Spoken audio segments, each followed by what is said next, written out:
Hi, I'm Robert Osborne. We're going to stay in a mystical state of mind with my next Bob's pick for tonight. And it's another film starring Malcolm McDowell, Alex in our last movie, A Clockwork Orange.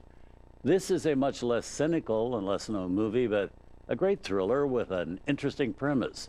What if the famous sci-fi writer H.G. Wells didn't make up his famous story of the time machine, but actually lived it before taking pen in hand and writing that story?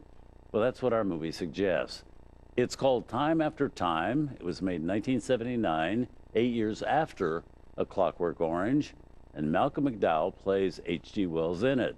In the story, Mr. Wells takes a trip through time to San Francisco in 1979, not for a vacation, but because he's trying to chase down Jack the Ripper, who's used a time machine to escape the law in London in the 1800s.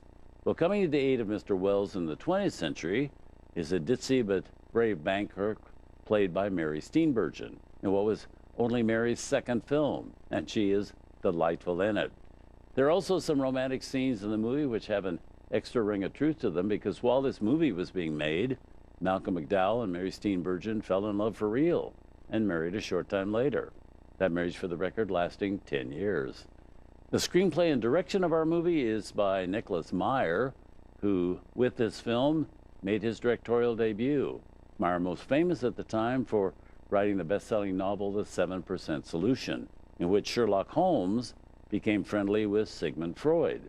So Meyer was already quite good at mixing two icons, one a real person from history, the other a fictional character, something he also does with our film.